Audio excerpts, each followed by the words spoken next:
Mheshimiwa Raila Odinga, waziri mkuu wetu wa zamani, waheshimiwa manaibu wa rais wa zamani, Mheshimiwa Kalonzo Musyoka na Mheshimiwa Musalia Mudavadi, Your Excellencies, High Commissioners and Ambassadors, maspika wetu wa bunge la Senate na bunge la kitaifa, viongozi wote, ladies and gentlemen, good afternoon.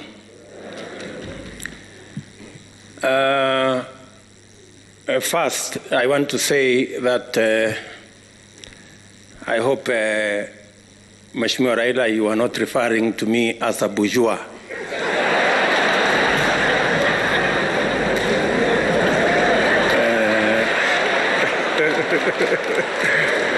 But I want to agree with you.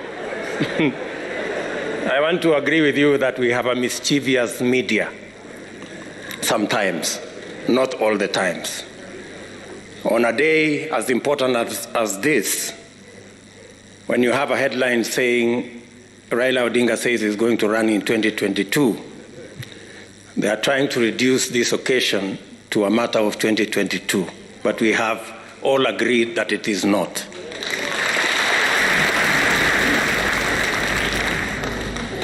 But on the same media, the same headline, they have said that William Ruto is coming to meet demons at Bomas.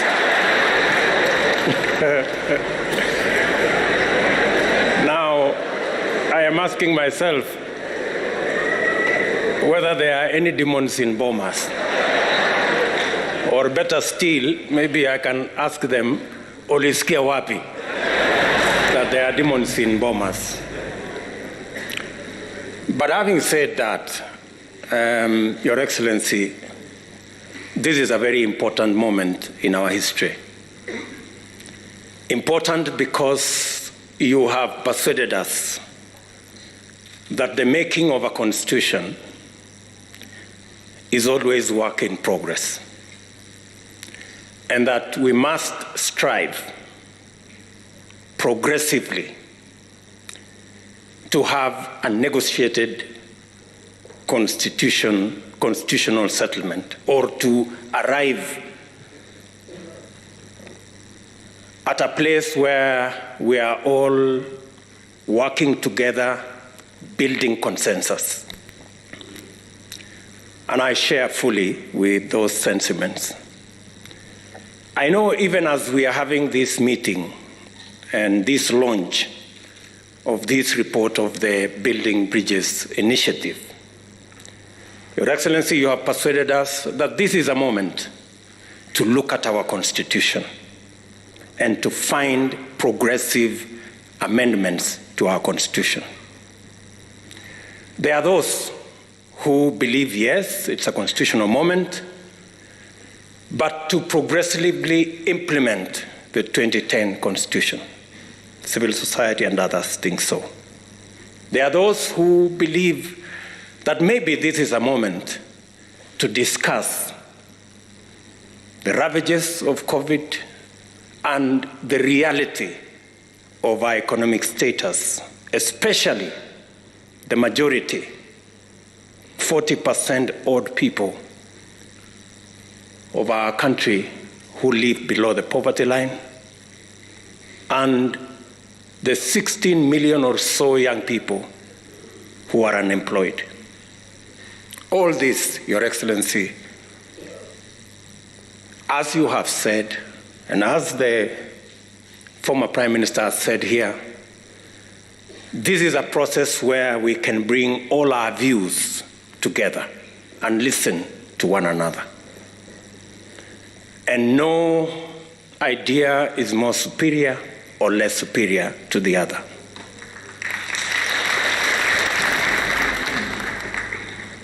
Let me say we have a civic duty, all of us as Kenyans, to engage in this process.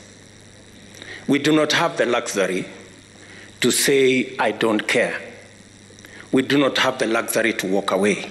In any case, it is said that the punishment given to good people who don't participate in the politics and governance of their country, the punishment given to them is to be ruled by fools. I don't think any one of us here wants to be ruled by fools. That's why we must participate in this process. And it's our civic duty to do so. The BBI process has given us a raft of proposals for us to see, to interrogate, to improve. You did tell us, Your Excellency, that we're all free to improve on this process. And the many proposals that have been put, especially that were outlined here by Adam Solo on administrative issues, on legislative issues, I believe that since we have a forum where in Parliament and in government, where we can discuss the policy, the administrative, and the legal issues in Parliament, that can be interrogated in that process. Many of those issues that are administrative and that are legislative are issues mainly to do with our youth, mainly to do with how to do business, how to grow our economy. And Your Excellency, I want to say that these are very important issues. And in any case, I would add that from that list, especially on matters to do with young people, how we can assist them with Higher Education Loans Board and give them a moratorium, how they can start business, it must not be lost on us that the real problem, the real problem is that these young people are jobless. That is the real cause of all this. And that is the discussion we must have. That is the discussion we must have. Having said that, Your Excellency, there are, in my opinion, gaps. The single most important sector that drives our economy, contributing 25% directly to our GDP, and through manufacturing another 24%, and which employs almost 65% of all people in Kenya, is the agricultural sector. I dare say, Your Excellency, that this is an area that, again, we must find a mechanism of having a conversation, especially the farming community, and matters to do with productivity, matters to do with proposals that were made on guaranteed minimum returns for our farmers, our wheat farmers, our sugarcane farmers, our coffee farmers, our tea farmers, our dairy sector, the pastoralist corner. Your Excellency, it is my humble submission that that is an area that we can improve this document on.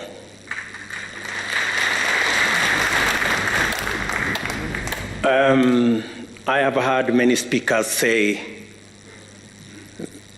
they have finished reading and we should move on. We are not all at the same level when it comes to reading. Scientists like myself, we take a bit long because we interrogate things and we want experiments and we do many things. So I would plead with the first learners like Kalonzo Musyoka to bear with us just a bit so that we can all move together. And I agree with Kalonzo Musyoka that we should try and have a non-contested referendum if we will end up there. But, Your Excellency, let me just say 2 or 3 things before I conclude. On the matter of the judiciary, allow me to say there is huge space for us to have an improvement on the proposal that has been made. Access to justice is one of the biggest challenges that we had, and that is why the 2010 Constitution was promulgated. As we talk today, the judiciary, as per the requirements of the law, there should be a high court in every county. As we talk today, there are counties, almost 5 counties, that do not have a high court, and many Kenyans have to travel far to look for justice. As we talk today, though the law provides that there must be a court at least in every sub-county, there are 160 counties that do not have a court at all. And the problem is that the budget for the judiciary, we need to operationalize the judiciary fund that is already in the Constitution, so that the judiciary can establish more courts and the judiciary can hire more judges and more staff so that Kenyans can have access to justice. The recommendation that has been made to have an ombudsman appointed by the executive into the judiciary, in my respectful submission, is a derogation from the independence of the judiciary. And we must be careful. We must be careful about the independence of institutions. We are coming from a history where judges received telephone calls, where courts were held at night. We do not want to go there. On the matter of IEBC, let me say, on the matter of IEBC, the recommendations that I have read say that political parties participate in the appointment of commissioners to IEBC. My brother Raila Odinga is good at football. So let me try to ask, how fair will be a league where the referee is appointed by teams? And not all the teams, some teams. How fair will this league be?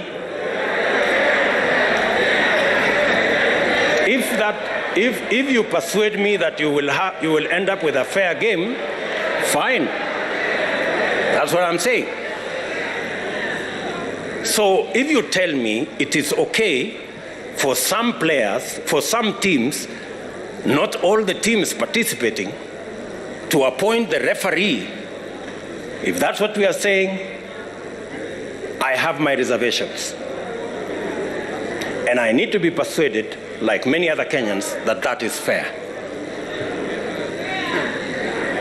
On the third issue, you have heard me, I have heard you. And I think that is good progress. It's good progress. You've heard me, and I have heard you. You think it's fair? I have a different opinion. Maybe we will find a meeting ground somewhere. The third issue, the fourth issue, the third issue, Your Excellency, is the independence of our police force. The 2010 Constitution was very clear that the police must act independently of any politicians, whether they are in government or in the opposition. To recommend that we will have a police council chaired by a CS is actually a derogation from the independence of the police. And I want to ask you, we must be careful on where we are going. Today, you may have the latitude to do what you think will be right as per you. Tomorrow, the shoe will be on the other leg.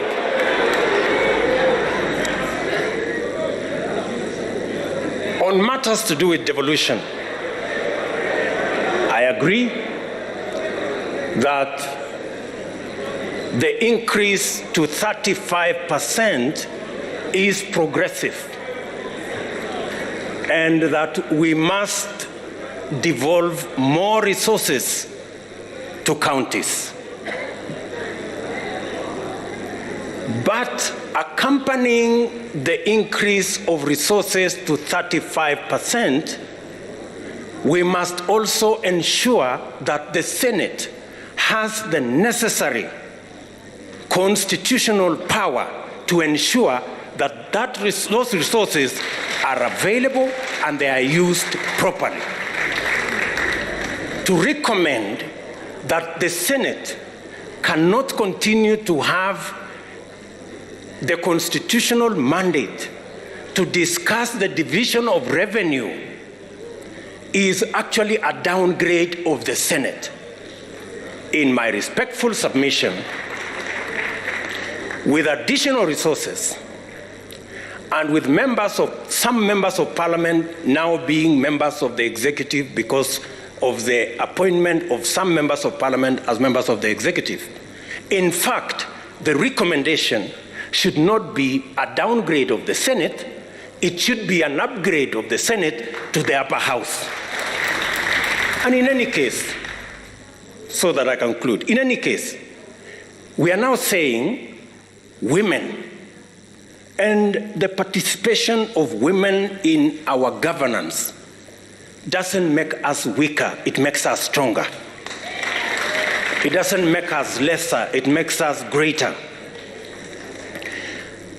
If we are saying in the proposal that women now go to the Senate, and you are saying that when women go to the Senate, they are going to a Senate which has been downgraded, which has no responsibility on matters of resource allocation. Are you enhancing the participation of women, or are you downgrading the participation of women? I mean, we are having a frank and honest conversation, good people, and it's good for us to listen to one another. So if we are saying women who today are sitting in the National Assembly, where resources are being discussed, if we take them from the forum where resources are being discussed and take them to a downgraded Senate, we are making the participation of women nominal. The participation of women should be substantive, in my respectful submission. And finally, Your Excellency, I know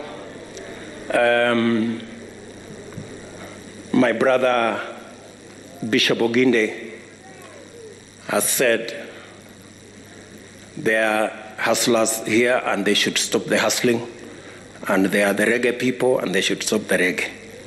I don't know about the reggae, maybe I can talk about the hustlers.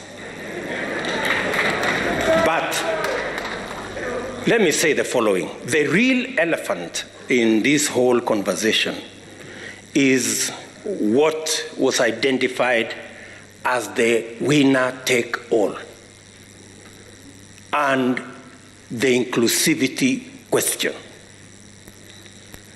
Now, Professor Adam Solo, I have confessed I'm a scientist and I'm a bit slow. I want you to explain to me in this proposal. You have said that in this proposal, we will have the president with his running mate, deputy president. They will win, or we have candidates, they will win an election, and then the president will appoint the prime minister and the two deputies from the winning coalition, and then we will have the runner-up being the leader of opposition. Now, no problem, it doesn't matter who it is. I have no problem. You know, let us not personalize, there is no problem. Now, the question I am asking myself, have we sorted out the winner-take-all question? Oh, is that so? So, the president from his side, like for example here, President Uhuru Kenyatta, I am here, Kimunya is the prime minister, because he's the leader of majority. We have Jimmy Angwenyi, who is our deputy, as a deputy prime minister, and maybe Maoka Maore as one of the deputies. So, what happens to the whole NASA brigade, together with Musalia and all these other people? I mean, and I am not saying anything. I'm just saying I want to be persuaded. And forgive me if I am slow. Forgive me. There are so many Kenyans who are in my category. Are we together? Finally, on this inclusivity question, it is my humble submission that as we discuss inclusivity around us, the leaders, we must have a candid, open discussion on inclusivity about the millions of Kenyans locked out by poverty and unemployment. We must discuss how they are going to be part of the Kenyan society. That discussion we must have. I want to thank the young man, very good, and the bright, intelligent young man from Kitale, because he said that we should not bring 16th century technology. And I am sure he was referring to the wheelbarrow. And possibly he was referring to me and this wheelbarrow. Sindio? Good. Now, the question I want to ask us, how come in the 21st century, a 16th century tool called the wheelbarrow, millions of citizens in the 21st century are still dependent on the wheelbarrow and mokokoteni? That is the discussion we need to have. Yes. That is the discussion we need to have. And that discussion is a discussion that involves millions of Kenyans. Millions of Kenyans. Let me then say, as I conclude, that the Honorable Kalonzo Musyoka, I am finishing. You know, I speak for millions of hustlers, so just give me a minute. Thank you. Thank you very much. Thank you very much. Thank you very much. So, Bishop Oginde said that the hustlers must stop the hustling. I have heard leaders here say that as we discuss this conversation, we must not have an us versus them. I have also heard leaders here say we must never have a conversation and a contest about the poor and the rich. We must never go there. And I believe we must never go there. But I want to remind you, good people, up Abraham Lincoln, the 17th President of the United States of America, said, "Things may come to those who wait, but only things left by those who hustle." That is Abraham Lincoln. He was never talking about the rich and the poor. He was talking about the people who wake up early, the people who sleep late, the people who work hard, and that is the society we need to build. It is now my humble pleasure, ladies and gentlemen, to ask His Excellency the President of Kenya to make his remarks, and thank you very much for listening to me. Asanteni sana.